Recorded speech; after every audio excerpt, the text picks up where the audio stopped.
chapter 11. When Jesus had spoken these words, he took his disciples and walked across the Kedron brook, where there was a garden that he and his disciples entered. And there he worked wondrously, his disciples being overcome with awe, collapsed to the ground. Jesus had often visited this garden, and Judas knew of the place. Judas led a party under orders by the Sanhedrin, carrying lanterns, torches, and weapons. Jesus knew what would happen, and confronted the armed party asking, "Who are you looking for?" They answered, "Jesus of Nazareth." He declared, "I am that I am." Hearing this bold claim startled the Sanhedrin's armed men, and they tripped over one another when they took a surprised step backwards. Jesus asked again, "Who are you looking for?" to require them to acknowledge by their own voice that he was the God of Israel. And they said, "Jesus of Nazareth." Jesus answered, "I have told you that I am." Jesus said, "If you are looking for me, then let these others go on their way." This request was to fulfill his prophecy, "Every one you gave to me I have kept, and none of them will be lost to us." Then Simon Peter had a sword and drew it, and struck the high priest's servant and cut off his right ear. The servant's name was Malchus, who later believed on Jesus. Then Jesus said to Peter, "Put your sword back in the sheath. The cup my Father has given to me, should I refuse to drink it?" Then the party under orders from the Sanhedrin took Jesus, and bound him. And they led him away first to Annas, the father-in-law of Caiaphas, who was the high priest during that year. Now Caiaphas was the same man who counseled that it is better for one man to die to save the people than for the people to be lost.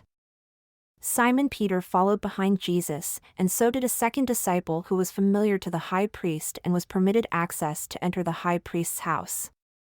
But Peter remained outside by the door. After entry, the second disciple returned and spoke to the doorkeeper and gained access for Peter to enter the house also. The doorkeeper asked Peter, "Aren't you one of the accused man's followers?" He answered, "No, I am not." And there were members of the party who brought Jesus back who were warming themselves beside a coal fire, and Peter was also cold, so he warmed himself beside them. The high priest questioned Jesus about the identities of his followers and about his doctrine. And Jesus answered him, "I spoke boldly to everyone. I taught frequently in the synagogue and in the temple, where the Jews are present to hear. I have made no attempt to be secret. Why ask me these questions? Ask the many people who heard me teach, and they can tell you what I said, they know." After he said this, one of the men holding Jesus hit him with his palm and said, "Do you dare to speak to the high priest that way?"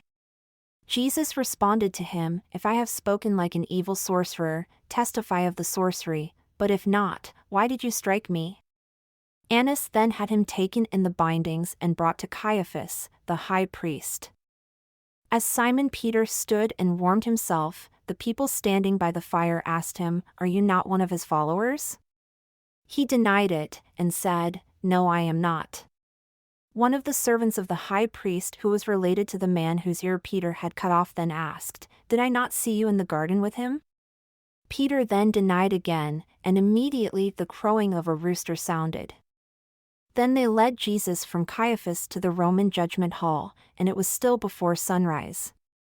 The Sanhedrin did not enter the judgment hall because it would defile them and prevent them from participating in the Passover.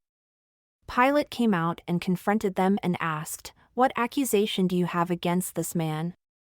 They answered and said to him, "Would we bring him to you if he were not a sorcerer?" Then Pilate said to them, "That is no Roman concern. You take him, and judge him against your own law." The Jews therefore said to him, "We do not crucify a man on the Passover under our tradition," referring to the prophecy Jesus had spoken about the kind of execution he would suffer. Then Pilate stepped back into the judgment hall and addressed Jesus and said to him, "You are the king of the Jews?" Jesus answered him, "Did you say this to me on your own, or did others tell you to say it to me?" Pilate answered, "Am I a Jew? Your own people and the chief priests have turned you over to me. How do you justify yourself?" Jesus answered, "My kingdom is not of this world. If my kingdom were of this world, then my followers would fight to prevent the Jews from taking me as their captive. But my kingdom is not comprised of the Jews." Pilate responded, "So you admit you claim to be a king?" Jesus replied, "It was you that just said I was a king. The reason I was sent into this world was to be a witness of the truth. Every person who is loyal to the truth listens to my teachings." Pilate responded to him, "What is truth?" And after saying this, he went out again to the Jews and said to them, "I find no reason to punish him. You have asked me for clemency for a Jewish prisoner to respect your Passover. Shall I free your king of the Jews?" They all shouted out, "Not this man, but Barabbas." Now Barabbas was a robber. Then Pilate had his guards take Jesus and beat him. And the soldiers put on his head a crown of acanthus, and they dressed him in a purple robe and said, "Hail, King of the Jews!" And they hit him and made sport of him. Pilate thereafter went back out, and said to the Jewish leaders, "Behold, I bring him back to you, that you may know that I find no reason to punish him any further." Then Jesus came out wearing the crown of acanthus and the purple robe. And Pilate said to them, "Behold the man." When the chief priests and leaders saw him, they cried out saying, "Crucify him! Crucify him!" Pilate said to them, "You take him and you crucify him, for I have no quarrel against him." The Jews answered him, "We have a law, and our law imposes the death penalty because he blasphemed by falsely claiming to be the Son of God." When Pilate heard them say that, he was alarmed, and he returned with Jesus into the judgment hall and asked him, "Who are you?" But Jesus did not answer. Then Pilate said to him, "Do you refuse to speak to me? Do you not realize that I have the power of life and death?" Jesus answered, "You have no authority over me except that permitted by heaven. Those who handed me over to you have the greatest sin." Pilate decided then that he would release him of any charge, but the Jews shouted, "If you let this man go, you are not loyal to Caesar. When anyone claims to be a king, he commits treason against Caesar."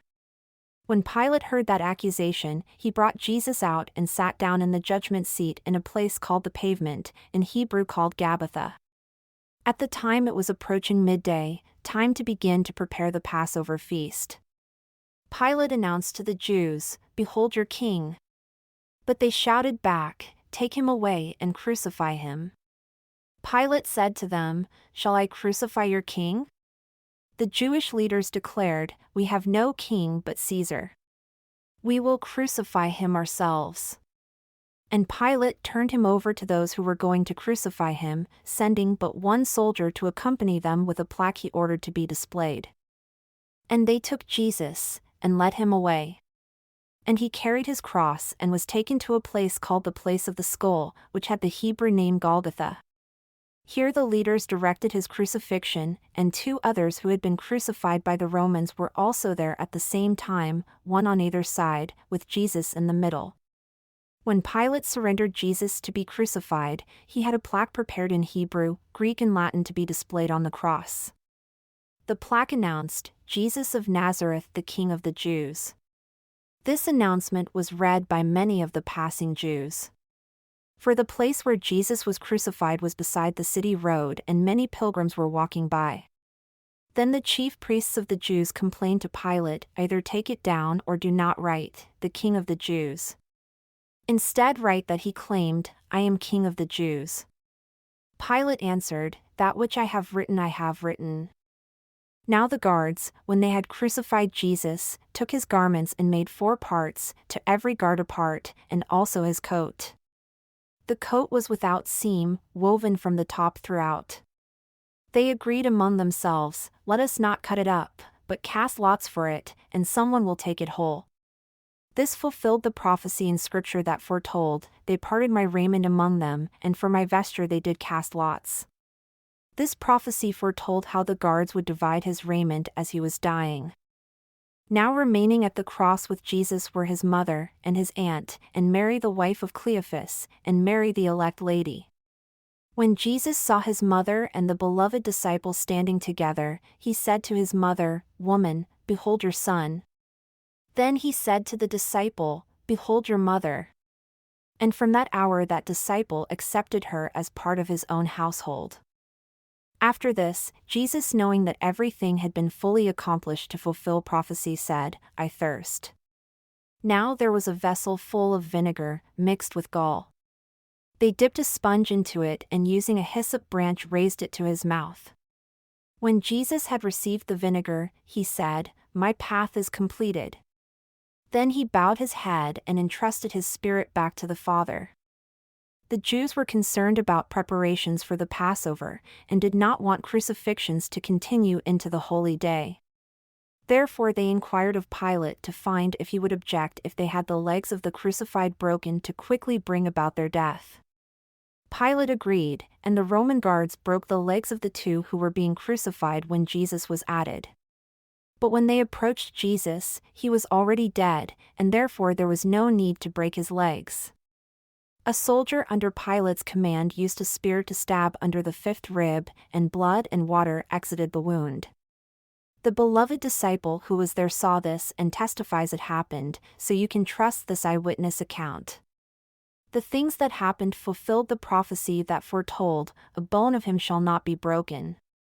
And again another prophecy said, "They shall look on him whom they pierced."